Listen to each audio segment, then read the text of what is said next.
Hola chicos, ¿cómo están? Hoy les traigo una sesión especial que va a ser directamente grabada para YouTube, para que ustedes puedan irla siguiendo en video. Eh, Lamentablemente no me puedo conectar a vivo, seguramente ni hoy, el lunes 13, ni el jueves que viene, así que probablemente optemos por tener esta modalidad y luego sí tener alguna modalidad en vivo para que ustedes puedan hacer consultas. De todas maneras, estoy a disposición de responderle consultas, tanto bueno, yo como Federico, como Bárbara, en las tutorías. Estamos todos disponibles para resolver sus consultas. Hoy vamos a estar tratando el modelo keynesiano simple, o al menos una introducción a él, retomando algunas de las cuestiones que ya estuvimos tratando en clases anteriores de medición de la economía.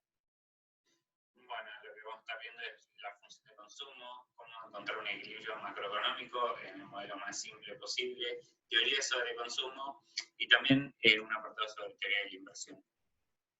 Bueno, el consumo es bastante intuitivo y es algo que ya estuvimos discutiendo en sesiones anteriores. Es básicamente la cantidad de dinero que destinan las familias para satisfacer sus necesidades. Puede ser tanto de vivienda como transporte, como alimentación, educación, salud, etcétera, ¿no? En este caso vamos a tratar al agregado familiar. Esta es una idea que sale de los números de cuentas nacionales y es algo que estuvimos tratando cuando estuvimos ya hablando de medición de la economía. En cuanto a los determinantes del consumo, bueno, hay varios determinantes que hacen que el consumo y los consumos entre los distintos países sean distintos, o sea, puede haber cuestiones culturales, regionales, estacionales, no es lo mismo el consumo en épocas navideñas o en épocas de comienzo de clases, que quizás en épocas de vacaciones. Mismo dentro de las vacaciones, bueno, hay zonas turísticas donde quizás el consumo se dispara y donde en otros lugares no. No sé, existen países donde hay festividades regionales que son importantísimas y que durante esas fiestas, no sé, como puede ser una semana de Año Nuevo Chino, el consumo local se dispara y hacen que sean factores ¿no? que termina determinando el agregado de consumo de cada economía. En este caso, vamos a optar por meternos en mayor profundidad con un determinante que tiene que ver con el ingreso disponible que tienen las familias. Y esto es un poco la idea más intuitiva, ¿no? Que nuestro nivel de consumo depende de la cantidad de plata que tenemos en el bolsillo. Incluso si hacemos un gran promedio de todas las familias argentinas, ¿no? Lo consideramos como una gran familia y decimos, bueno, nuestro nivel de consumo va a depender del dinero disponible para gastar que tengamos cada uno.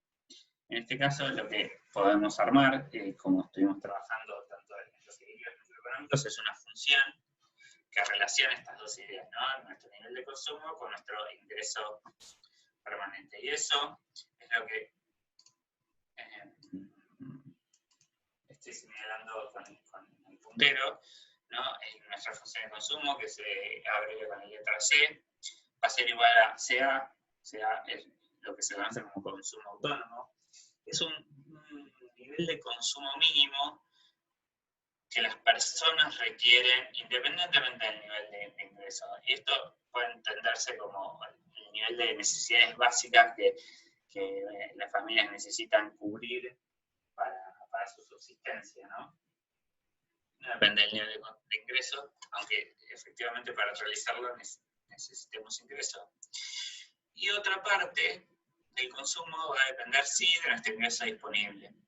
Ahora, las familias gastan todo su ingreso disponible, bueno, probablemente no, dependiendo de las capacidades, y eso lo vamos a tratar un poco más adelante, pero probablemente puedan tomar una decisión que tiene dos posibles vías, ¿no? Ir por el lado de consumir o por el lado de ahorrar. Ahora, no conozco a nadie, o es poco intuitivo pensar personas que ahorren el 100% de sus ingresos, pero tampoco, pero también hay muchos casos en los cuales personas no consumen el 100% de sus ingresos. Bueno, ¿cuál es el factor que determina cuánto del ingreso disponible de las personas se ahorra o se consume? Bueno, es esta C chiquita, o este parámetro que revisamos con una C chiquita, que se llama propensión marginal a consumir. Es un valor entre 0 a 1 y nos indica qué porcentaje o qué cantidad de dinero destinamos a consumir por cada unidad adicional de ingreso que tengamos. Es decir, si yo gano un peso más, ¿cuánto de ese peso voy a destinar a consumo y cuánto ahorro, ¿no? La C chiquita me dice cuánto voy a destinar a consumo.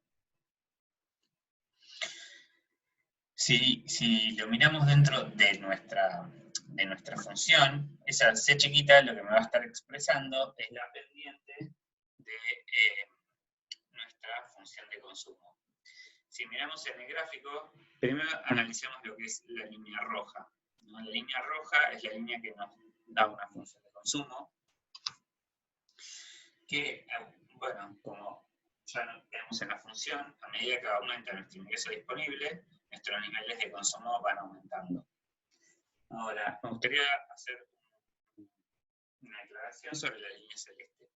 La línea celeste es la línea que se considera como la línea de equilibrio, la línea que nos va a ir marcando los diferentes puntos de equilibrio. ¿Qué característica tiene? Bueno, primero es que está a 45 grados. Eso, por ejemplo, en un libro cuadriculado se dirían como dividir los cuadrados justo a la mitad. Y el efecto que nos va a generar es mostrarnos igualarnos ambos ejes, ¿no? Entonces, donde yo esté parado en la línea de 45 grados, sé que tengo el mismo nivel de consumo que de ingreso disponible. Es decir, si yo me paro, por ejemplo, en este punto de ingreso disponible, supongamos que sea 100, sé que el nivel de consumo también va a ser 100. Bien, entonces, ¿qué sucede?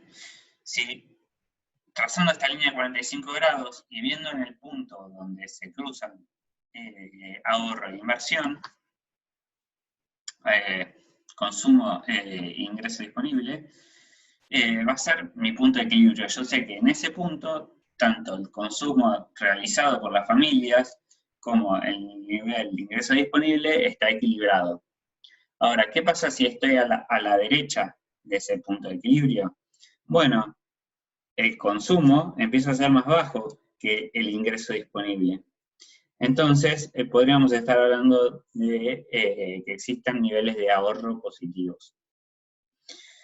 ¿Cómo calcular el ahorro? Bueno, el ahorro dijimos que es un complemento del consumo.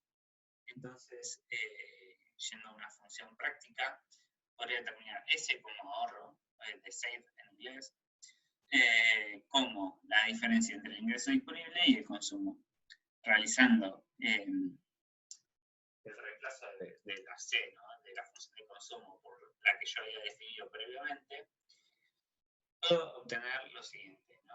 Los niveles de ahorro van a tener una parte autónoma, como el consumo, pero va a ser la misma que el consumo autónomo, pero en negativo, es decir, independientemente del nivel de ingreso que tenga, como las personas tienen unas necesidades básicas a satisfacer, van a empezar desahorrando algún nivel monetario, ¿no? Pero a medida que aumente el ingreso, cada peso adicional que uno tenga, puede ir destinando ese peso a, en principio, pagar sus deudas, a disminuir su desahorro, y luego sí, de determinado punto, empezar a tener niveles de ahorro positivo. Ese margen, esa pendiente, que vamos a llamar propensión marginal a ahorrar, está definida como 1 menos C chiquita. Recordemos que C chiquita va entre 0 y 1, entonces también 1 menos C chiquita siempre va a ser un valor que esté entre 0 y 1. nos va a decir cuánto de un peso adicional que ganemos vamos a destinar al ahorro. Bien, de nuevo un ejemplo gráfico, ¿no? de lo que teníamos. Tenemos la línea de 45 grados que me divide en igualdad ambos ejes, ¿no? Donde tengo 100 de consumo, voy a tener 100 ingreso disponible, y lo mismo en el caso de 200. Bien, ahora vamos a otra vez, como en el caso anterior, voy a tener un equilibrio donde el consumo esté igualado entre mi ingreso disponible, o sea, el punto donde se cruce con la línea de equilibrio. Voy a tener una función de ahorro. La función de ahorro es esta de acá abajo, ¿no?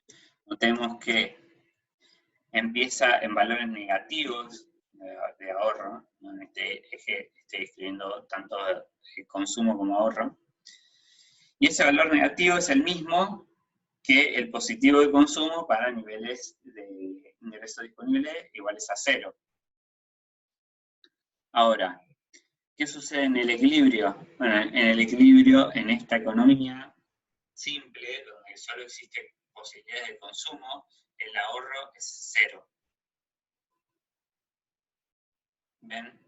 Esto es justamente por esto que les contaba previamente, que el ahorro es complemento del consumo. Entonces, en el punto donde encontramos el equilibrio en términos de consumo con respecto a nuestro ingreso disponible, significa que estamos gastando todo el ingreso disponible, por lo cual no hay ningún nivel de ahorro. Ahora, si partimos nuestro gráfico en dos, al igual que cuando analizábamos oferta y demanda en microeconomía, hablábamos de un exceso de oferta sobre el punto de equilibrio y exceso de demanda sobre debajo del punto de equilibrio. En este caso vamos a partirlo en izquierda o derecha, ¿no? Donde en la izquierda vamos a ver que hay un exceso de demanda, es decir, las necesidades de consumo o la voluntad de consumo de las familias es mayor a su ingreso disponible, lo que estaríamos en una situación de desahorro, ¿no? Dado este exceso de demanda. Por otro lado, del lado derecho, vemos que primero analizando la función de ahorro empezamos a tener valores positivos, ¿no? Acá está el 0, entonces hacia la derecha del punto de equilibrio tenemos valores positivos de ahorro, que es lo mismo, podía verlo en el gráfico de la familia anterior. Si analizamos la línea de consumo y la distancia con la línea de ingreso disponible, que en este caso podría auspiciar como si fuera una línea de oferta, ¿no? Oferta disponible, vamos a estar viendo que hay un exceso de oferta o un ahorro, que esto también puede traducirse como empresas ahorrando en existencias, ¿no? Aumentando su producción, no vendiendo todo lo que producen, y por lo tanto estarían aumentando existencias. En este punto, lo que se piensa, o bajo lo que esta teoría predeciría, sería que si uno empezaría a correr el tiempo, algo que no estábamos analizando hasta el momento, diríamos, bueno, las empresas, quizás si estuviésemos en un punto sobre la derecha, podrían empezar a disminuir sus niveles de producción, de manera tal de disminuir sus niveles de existencias, hasta llegar al punto en el que tanto el consumo como la producción se equiparan. Ahora, bien, analicemos un caso práctico. Digamos, a todas las letritas que yo fui poniendo en la función, vamos a ir poniéndole algún número, y así, si obtener un caso práctico, bueno, partimos de una función de consumo, que el consumo era consumo autónomo, en este caso es 100, el consumo autónomo, una parte de consumo que sí o sí voy a tener. más C chiquita, que era la proporción al consumo. En este caso es 0,6, significa que vamos a tener por cada peso adicional que ganemos, vamos a estar consumiendo 60 centavos. Bien. Bien, bueno, esto era lo que les comentaba recién. Por cada peso adicional que una familia gane, va a estar destinando al consumo 60 centavos. ¿Cómo obtenemos el nivel de equilibrio? Bueno, como en el gráfico les había anticipado, el consumo tiene que igualarse con el ingreso disponible. Es decir, el ingreso disponible tiene que ser igual al consumo. Reemplazo la C y entonces voy a tener una ecuación con una sola incógnita, que es el ingreso disponible. Ahora, ¿cómo resuelvo una ecuación con una incógnita? Simplemente despejando la incógnita hacia un lado y obteniendo un resultado. Para despejar la I de el ingreso disponible, lo paso para el otro lado restando, voy a tener ID menos 0,6 de ID igual a 100. Puedo hacer factor común, ID, ¿no? Entonces divido por ID cada uno de estos términos y voy a tener 1 menos 0,6 por ID.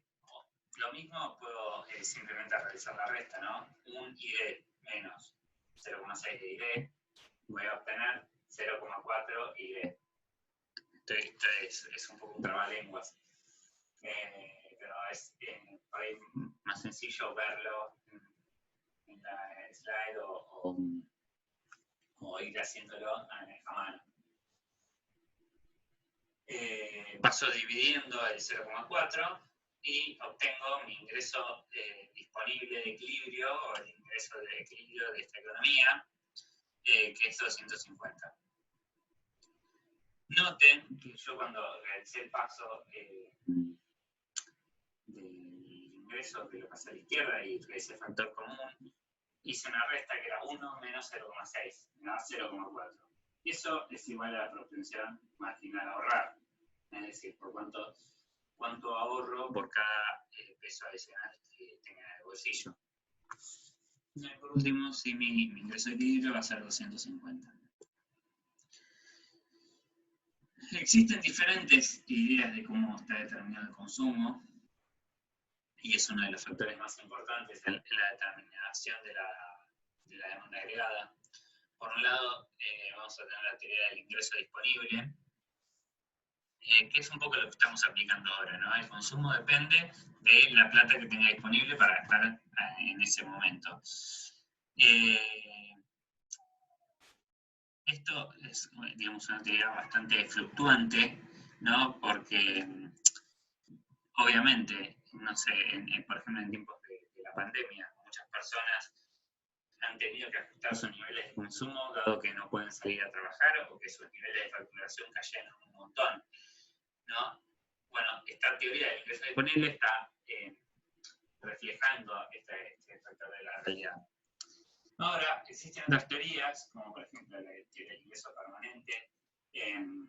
Esta fue desarrollada por Friedman, que un poco mezclan otras ideas, como la teoría del ciclo de vida de Modigliani, que es la cual vamos a estar viendo en el gráfico. La idea es que uno consume o que puede, digamos, predecir el flujo de ingresos que va a tener a lo largo de su vida, y a partir de ahí también fijar un nivel de consumo que va a tener para su vida, el cual desea que sea lo más parejo posible. Es decir, más o menos mantener un estándar de vida a lo largo de toda la vida. Ahora, ¿qué sucede? No en todas las etapas de la vida uno tiene el mismo nivel de ingreso. Cuando uno es adolescente y todavía, o es niño y todavía no trabaja, tiene ingresos cero, pero tiene un nivel de consumo determinado. Ahora, cuando también uno es anciano, está retirado y ya no puede trabajar, también va a tener niveles de ingreso menores a los que quizás tenía durante el periodo activo, ¿no? Entonces, la idea es reflejar eso en este cuadro. En la línea roja vamos a tener nuestro flujo de ingresos a lo largo de nuestra vida, ¿no? Donde cuando somos niños tenemos pocos ingresos, a medida que nos vamos insertando en el mercado laboral, vamos a ir incrementando nuestro ingreso y sobre todo va a ir aumentando a medida que aumente nuestra experiencia, nuestra productividad. Pero ya llega nuestro retiro, probablemente nuestro nivel de ingreso caiga. Bueno, depende de la jubilación que tengamos, pero nunca una jubilación va a ser del mismo tamaño que nuestro nivel de ingresos durante la época laboral. Quizás también tengamos inversiones realizadas que nos estén rindiendo intereses, pero también puede ser que esas inversiones se estén amortizando, entonces nos estén dando un flujo de ingresos cada vez menor. Ahora, la idea de la teoría del ingreso permanente o de la teoría del ciclo de vida, de consumo, es decir, bueno, uno quiere mantener su nivel de consumo o su nivel más o menos estándar o parejo a lo largo de la vida. Entonces, ¿qué va a pasar? Durante la niñez uno está en una etapa de desahorro, esa etapa de desahorro la va a tener que pagar durante, digamos, su etapa laboral o la etapa de actividad económica, donde también vamos a tener que ahorrar para nuestro periodo de retiro si es que vamos a mantener un nivel de consumo parejo a lo largo de nuestra vida. Y por último, otro de los puntos que también estuvimos discutiendo en la clase pasada, que era el punto de la riqueza. La riqueza puede ayudarnos a mantener un nivel de consumo y puede ayudarnos a identificar entre problemas de liquidez y problemas de, como, se me fue la palabra, de solvencia, ¿no? Uno sabe que si tiene muchos activos y tiene una riqueza amplia, es probable que en el futuro pueda mantener niveles de consumo acordes a ese nivel de riqueza, ¿no? Quizás deshaciéndose de esos activos o esperando que esos activos rindan rendimientos. Ahora, shocks en la riqueza, que quizás es una idea medio fluctuante, que la del ingreso disponible o del ingreso que uno posee en cada momento de la vida, es una teoría que nos va a, digamos, predecir, como la teoría del ciclo de vida, niveles de consumo un poco más parejos. Bien, hasta acá estamos con lo que es teorías de consumo, pero bueno, lo más importante es un poco tratar de entender cómo es la resolución de este modelo. Ahora vamos a pasar con lo que es la teoría de la inversión, o la parte de la inversión de este módulo. Por un lado, bueno, también intuitivamente sabemos que la inversión es clave en nuestro proceso de acumulación de capital y es lo que nos va a permitir producir con mayor productividad, esto serían mayores niveles, con lo cual necesitaríamos mejores tecnologías, acumulación de software, de acumulación de conocimiento, acumulación de fábricas y de materiales que me permitan traducir innovaciones o nuevos inventos propiamente en innovaciones masificadas. Ahora, en cuanto a los determinantes de la inversión, también puedo tener varios. Uno puede ser el nivel de ingreso futuro que va a generar esa inversión. Aquí me gustaría introducirlos algunos conceptos keynesianos, porque esto va a derivar en lo que es el modelo de la cruz keynesiana o el modelo keynesiano simple. Y algunos de esos conceptos tienen que ver con esto, o que al menos a mí me parece que son los que Keynes introdujo y que un poco sacudieron la teoría económica.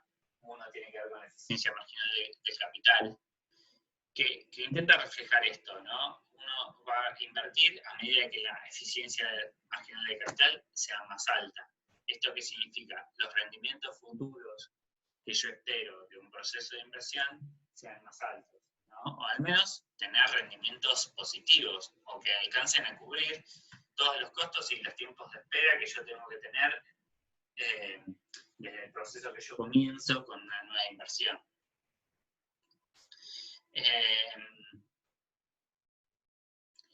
Lo segundo tiene que ver con los costos de invertir. Bueno, claramente el costo de invertir, costos más altos van a hacer que sea menor mi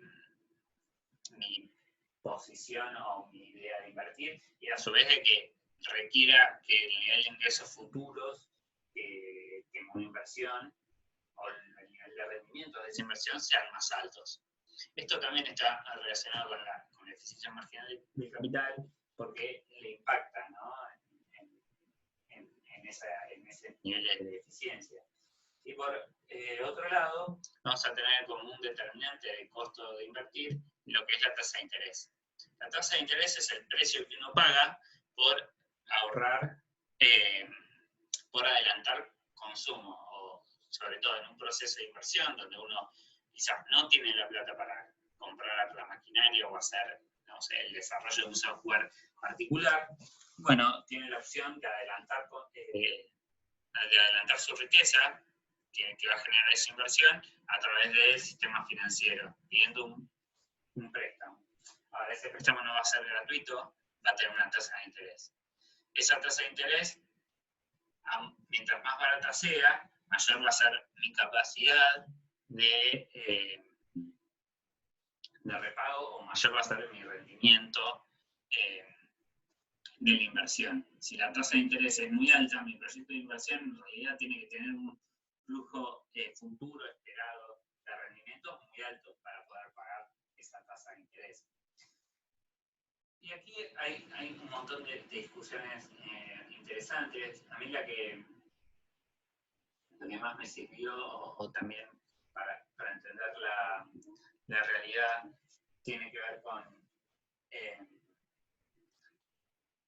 cómo se determina esa tasa de interés, ¿no? En un principio uno tendería a pensar de que para fomentar la inversión la tasa de interés tiene que ser baja. Y sí, efectivamente, mientras más baja sea la tasa de inversión, como vemos en este gráfico, a medida que cae la tasa de interés, las inversiones van a aumentar. Ahora, ¿qué sucede si con los proyectos de interés, si las tasas con los proyectos de inversión, si las tasas de interés son ridículamente bajas? Bueno, probablemente proyectos que son riesgosos, que no van a tener niveles de ingresos futuros muy altos, empiecen a ser considerados por los inversores, ¿no? Si a mí me prestan plata y yo no tengo la obligación de pagar un interés por sobre el proyecto que voy a realizar, simplemente puedo optar por realizar ese proyecto, que de última, en caso de rendirme pérdidas, podré vender el capital que yo incorpore y así pagar el crédito. Ahora, bueno, con un peligro de quiebra más alto. Esto genera problemas en el sistema financiero, que es algo que vamos a estudiar más adelante. ¿Por qué?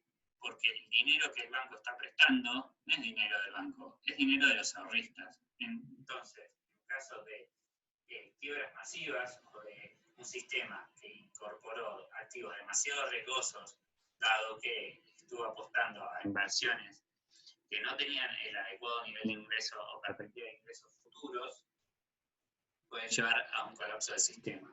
Esto es algo que sucedió en Estados Unidos en el 2008, que ha llevado a una gran crisis, ¿no? Tasas de interés negativas, una perspectiva, bueno, mucha especulación financiera y burbujas en los mercados del business, ¿cómo es que se traduce? el mercado inmobiliario, en el real estate, nos llevaron a un colapso del sistema y a una gran crisis. Y por otro lado, otro de los conceptos más interesantes que nos deja Keynes a la teoría económica tiene que ver con la idea de las expectativas. Si bien varios autores empiezan a hablar de las expectativas, en términos de teoría de la inversión, Keynes habla de lo que son los espíritus animales, y que es una idea de decir, bueno, ¿por qué hay periodos en los cuales los inversores están optimistas y realizan grandes proyectos de inversión cuando en realidad la economía no da las mismas señales? Bueno, tiene que ver simplemente con espíritus animales. Hay veces que los inversores están positivos respecto a la situación y deciden realizar grandes inversiones, y esto a su vez retroalimenta las expectativas de otros inversores, ¿no? Es un poco las profecías autocumplidas, porque uno piensa que el sistema va a andar bien y va a crecer, la economía va a crecer, eso termina generando una espiral que hace que las expectativas se terminen cumpliendo. Ahora bien, retomando a nuestro modelo simple de cruz keynesiana, ¿cómo vamos a tomar esta idea de inversión? Esta idea que en este cuadro estamos representando una demanda de inversión con pendiente negativa, es decir, a menor tasa de interés, mayor va a ser el nivel de inversión que se va a estar realizando. Una idea, podríamos tomar el interés como el precio de invertir, y es una idea como la que veníamos tratando en microeconomía. Bueno, pero también estos niveles de inversiones que vayamos a obtener entre, en este caso, la demanda de inversiones y la oferta de inversiones, que va a ser un tema para más adelante, nos va a dar un nivel de inversiones que, para nuestro modelo simple de cruz keynesiana, nos va a dar un nivel de inversión constante. Y lo vamos a expresar con la letra I latina, ¿no? Entonces ahora vamos a cambiar nuestro parámetro de equilibrio, donde decíamos que el consumo tiene que ser igual al ingreso disponible, pero vamos a empezar a hablar de demanda agregada. La demanda agregada va a ser igual al consumo más la inversión, y esta tiene que ser igual al ingreso disponible. En el caso gráfico podemos ver, ¿no?, que en un principio partimos de una situación donde tenemos el consumo y tenemos la inversión como un parámetro fijo con respecto al ingreso disponible de las familias, algo que se va a resolver en el mercado de inversiones, por así decirlo. Vamos a sumar tanto el consumo como la inversión y vamos a obtener una nueva función, la función de demanda agregada, que es esta función verde que estamos viendo más arriba. Esta es la función que nos va a determinar el equilibrio de esta economía, ¿sí? El proceso va a ser el mismo que habíamos visto en las primeras filminas, solo que tenemos un nuevo parámetro autónomo, que es esta I latina. Bueno, el punto de equilibrio lo tengo otra vez donde la línea de 45 grados se choca con la demanda agregada. Hacia la derecha voy a tener niveles de ahorro positivos, hacia la izquierda niveles de desahorro. Ahora, miremos una diferencia con lo que pasó anteriormente.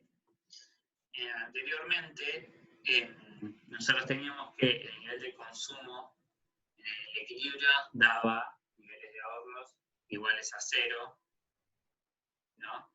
Ahora, en este caso, donde tenemos un nivel de equilibrio corrido hacia la derecha, con un mayor ingreso de equilibrio, vemos que el nivel de inversión va a ser igual a aquel nivel de ahorro que tenga esa economía, ¿no?